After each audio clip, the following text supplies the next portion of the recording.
Switching into perhaps a deeper realm of this, Carissa, is, you touched on how democracy could be at play with these, privacy infringements that we're seeing that we are not even aware of. And one example that you've shared previously is how the China social credit system can serve as a cautionary tale for us in the Western world.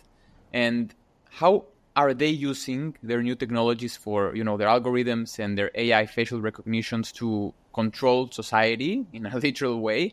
And what does that tell us in the way we are harnessing that power, that data here in the Western world?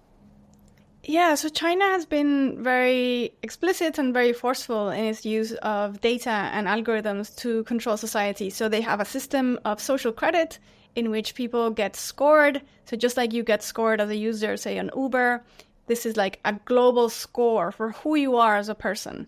And it doesn't only relate to your job or to whether you're a good neighbor or whether you're a good parent. It relates to every aspect in your life. So say you get caught smoking in a train. You will not only be banned from getting on trains, you will also be banned from getting on planes. If you're on a dating site, your profile won't be very visible. You won't be able to stay at 5-star hotels.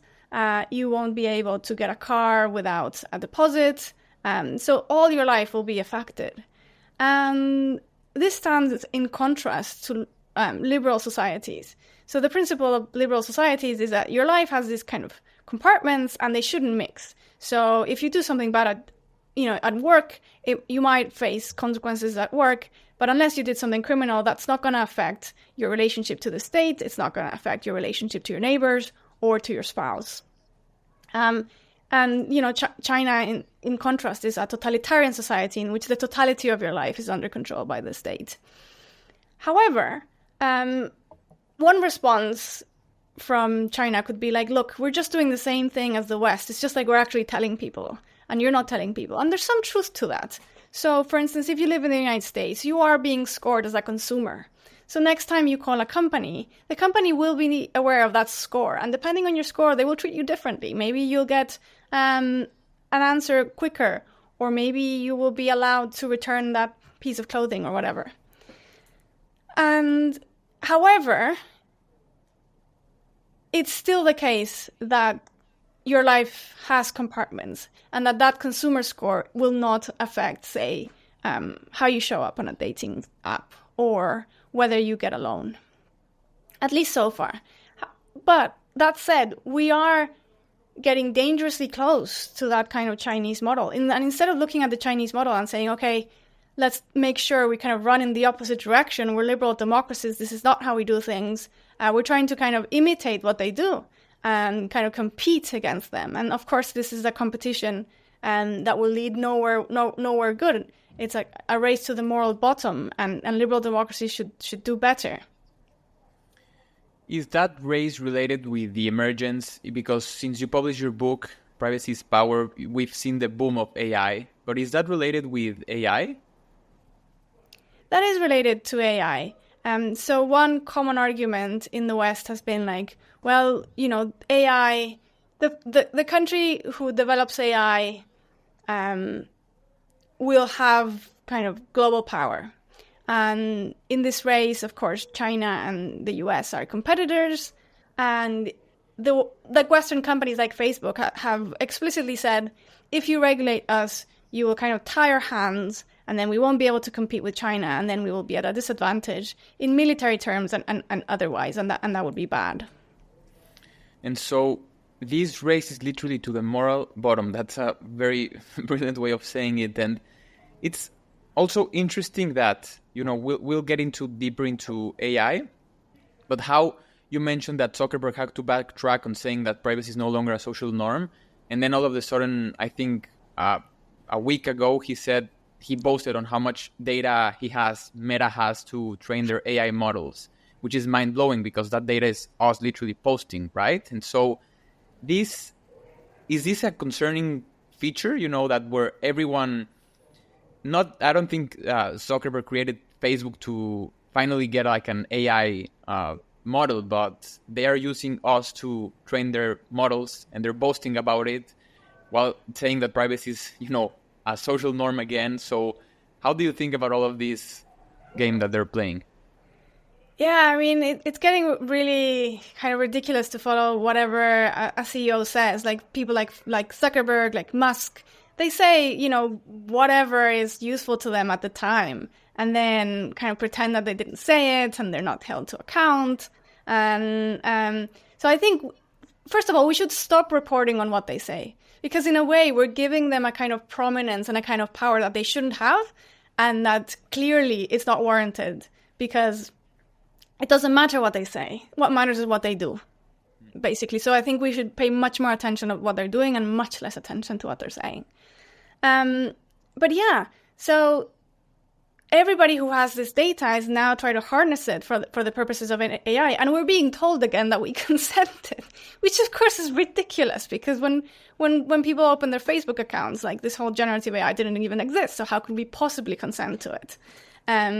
So we will see very interesting battles played out in the courts in the following years. Like at the moment, the most interesting one is the New York Times is suing OpenAI for using their data.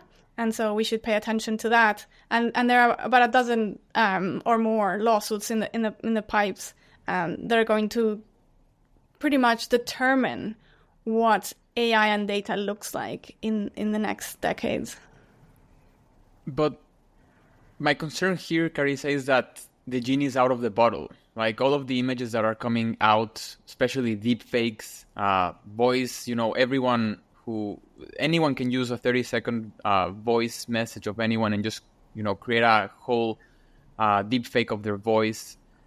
Even if those court cases go in favor of us, of consumers, will that prevent what's happening across the world? And just, you know, in a year we saw, I don't know if you saw the Sora new OpenAI video feature. You probably saw it. You're an expert in this field, so I'm sorry for that. But what I mean is that genie out of the bottle, because now everyone has access to it. Everyone can create their own AI models. Everyone is selling their own models, their own large system databases. They're brokering this data. So should we prepare for an AI world where, you know, we can't put this genie out in the bottle again? So whenever we kind of, I don't know, succumb to kind of narratives that are very, very, very comfortable for tech companies, we should be suspicious, because that's what a tech company would love for you to believe, right? I mean, that's in their interest. So to put an analogy, like when we first developed nuclear power, should we have said, well, the genie's out of the bottle, so let's just kind of proliferate as much as possible? No, we try to keep it as low as possible, right? So one of the interesting things about these lawsuits between OpenAI and the New York Times is that the New York Times is demanding that OpenAI delete the algorithms that were trained with unlawful data. And we've seen this before in other lawsuits. So data can be deleted, and algorithms can be deleted, and they can be trained in a different way, and they can be designed in a different way. So there are two answers. One is like, no, the genie's not out of the bottle. Technology depends on our design. We can design it differently. Just like, when we first designed CFCs and realized, we were destroying the ozone layer, and we changed it, and the ozone layer is recovering. But the second answer is less consequentialist. And I think, I am tired of people focusing too much on the consequences and saying, well, if I'm not sure I'm going to succeed, then I'm just going to not care. That's too complacent. Sometimes we just have to do the right thing. Whether we win or lose, it doesn't matter. It's the right thing to do. And you don't do the wrong thing.